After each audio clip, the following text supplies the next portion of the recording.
So welcome to the आयर army YouTube channel. Myself doctor Pranay Mishra. और आज हमारे साथ जो हैं डॉक्टर लवली हैं, जो कि हमारे ही गवर्नमेंट हॉस्पिटल में जो है as a medical officer main stream of AYUSH में काम कर रही हैं।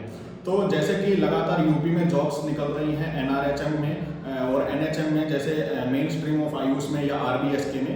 तो मैं आज जो है डॉक्टर लवली से ही रूबरू आपको करवाने आया हूँ, जो बताएंगी अपना एक्सपीरियंस भी जॉब के रिगार्डिंग, प्लस जो है बताएंगे कि क्या क्या इंटरव्यू में सवाल पूछे गए थे और क्या क्या जो है इस जॉब में कौन कौन इंटरव्यू पैनल में होता है। तो welcome to doctor Lovely ma'am.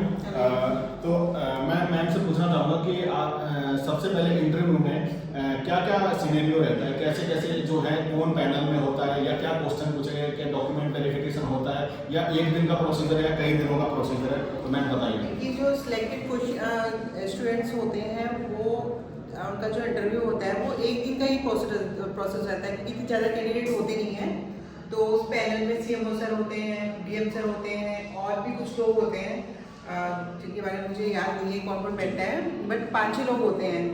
तो आपके पहले तो आपकी डॉक्यूमेंट जो होंगे वेरीफाई होंगे और उसके बाद ही कैंडिडेट को आगे बढ़ाते हैं। तो सवाल क्या क्या पूछे गए थे, कुछ याद है आपको? कितने टाइम जॉब में हो गया अभी? मेरे को हो गए हैं 14 साल। 14 साल डॉक्टर साहब को जॉब में हो गए हैं। तो क्या क्या क्वेश्चन पूछे थे, कुछ याद है आपको? क्वेश्चन इतनी ज़्यादा नहीं टफ पूछते, क्योंकि इंटरव्यू तो आप भी समझते हैं नॉर्मल इंटरव्यू मतलब इंटरव्यू ही होता है।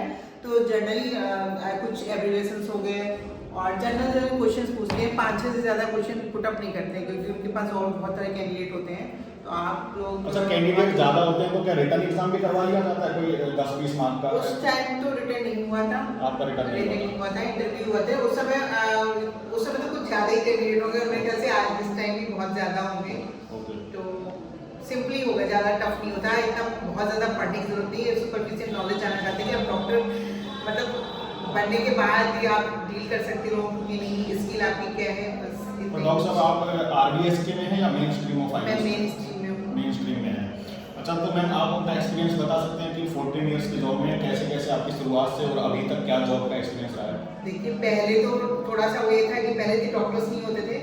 मतलब जो सीएससी होती थी वो मोस्टली आयुष पे ही डिपेंड रहती थी। अब तो डॉक्टर्स बहुत बढ़ गए हैं, सारे स्ट्रीम के आ गए, तो फिर अब इतनी डिफिकल्टी नहीं होती है। तो हमारा काम ओपीडी और लेबर रूम से संबंधित होता था। वर्किंग आवर्स क्या होते हैं आपके? वही 6 घंटे। 6 घंटे का वर्किंग है। और सारे जो गवर्नमेंट ऑफ होते हैं, हॉलीडे? हाँ, वो सारे होते हैं। सारी आपको सीएल होती है, मैटरनिटी होती है, जो कि पहले नहीं थी, अब शुरू हो गई है। और सैलरी टाइम पे आता है? हाँ, मेडिकल लीव भी होती है, सैलरी टाइम टू टाइम आती है। अच्छा, एक सवाल और है कि हमारे व्यूअर्स का सवाल है कि जैसे हम आरबीएस के इसमें जॉब ले लेते हैं और हमारी अगर गवर्नमेंट परमानेंट जॉब लग जाती है तो क्या हम जा सकते हैं? हाँ, बिल्कुल बिल्कुल, ये तो आप रिजाइन दे दीजिए, तो इसमें कोई वो नहीं है कि आप और एक भी सवाल ये भी है कि ये कॉन्ट्रैक्ट रिन्यू होता रहता है या ये कभी भी सरकार? स्टार्टिंग में ऐसा हुआ था कुछ सालों के लिए कि मतलब 1 महीने का उसमें गैपिंग देके उसे रिन्यू कराते, पर अब इसे कंटिन्यू कर दिया गया। अब इसमें कोई वो नहीं है, ब्रेक नहीं मिलता है, कंटिन्यूशन पे चलता है। मतलब रिन्यू हो जाता है? नहीं, अब रिन्यू का कोई प्रोसेस नहीं है, नहीं, ये आपका पहले था। अच्छा, अब कंटिन्यू ही रहता है? कंटिन्यू रहता है जब तक कि आपकी मतलब स्कीम मिल जाएगी 5 साल की, 6 साल की, तब तक आपको कोई रिन्यूअल नहीं कराना है, कंटिन्यू प्रोसीड होता रहता है।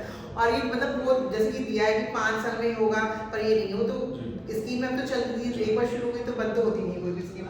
ठीक है मैम, थैंक यू डॉक्टर साहब फॉर अपीयरेंस।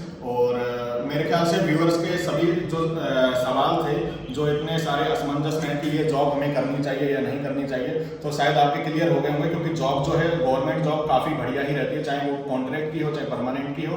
और मैम का एक्सपीरियंस भी काफ़ी अच्छा रहा है। तो प्राइवेट प्रैक्टिस भी कर सकते हैं। तो आप जो है वर्किंग आवर्स के बाद प्राइवेट प्रैक्टिस भी आप अपनी कर सकते हैं। तो आप जो है अच्छी खासी सैलरी के साथ अपना प्राइवेट फर्म में भी काम करके कमा सकते हैं। नाइट ड्यूटी का इशू भी नहीं होता है। तो ऐसे ही इन्फॉर्मेशनल वीडियोज़ के लिए हमारे यूट्यूब चैनल आयर आर्मी को सब्सक्राइब कीजिए। मिलते हैं अगली वीडियो में, तब तक के लिए जय हिंद, जय आयुर्वेद।